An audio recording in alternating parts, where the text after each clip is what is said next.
Visit forkpitch.com for curated content in a culinary marketplace.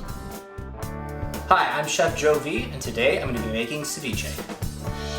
Ceviche is a raw seafood dish traditional to South America.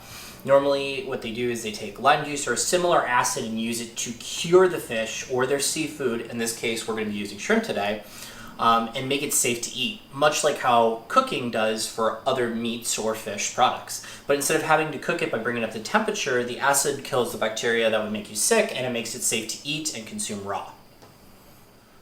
For today's ceviche, I'm going to be using a couple different ingredients. The main one I'm going to be using is shrimp here. This is frozen shrimp with no sodium tripolyphosphate.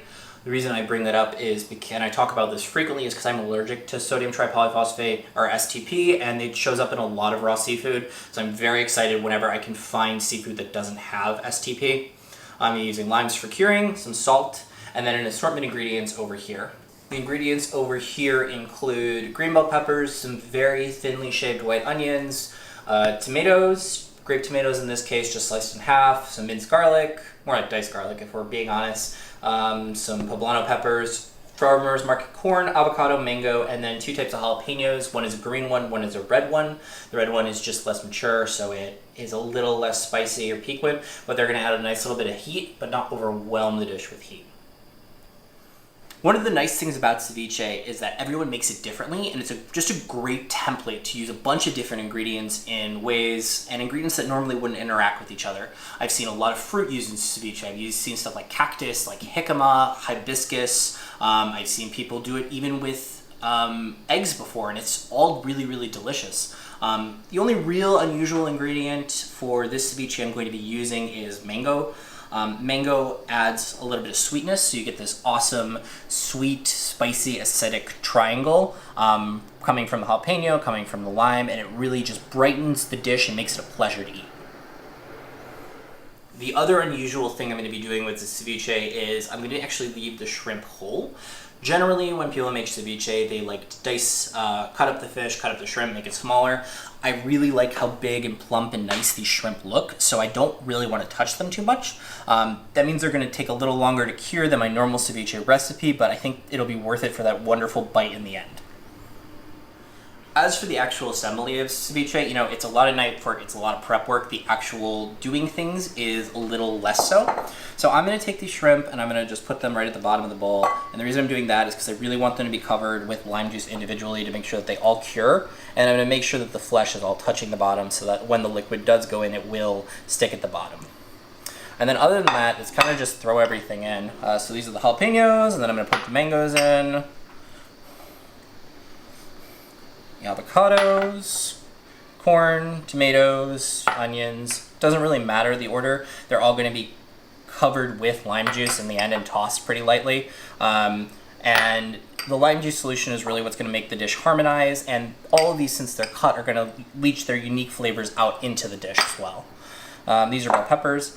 And then for the white onions here, I actually made sure that I did them super thinly sliced with my knife. And that's just because you don't really want to bite into a full onion, so I wanted something that's just a little bit translucent, and I'm really happy with how they turned out. This is the part that really gives ceviche its notoriety for being very labor-intensive and difficult. It's really not, but juicing of the limes takes a long time, and it can be very time-consuming if you don't have the right tool. I have a juice press because I love lime juice.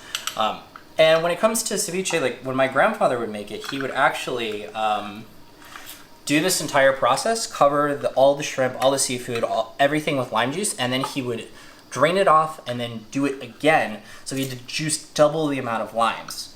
Well, ceviche is delicious. I don't think you need to do it twice. And so I'm just going to be doing a one-time here, just getting all the juice out of these and letting it marinate for a little while.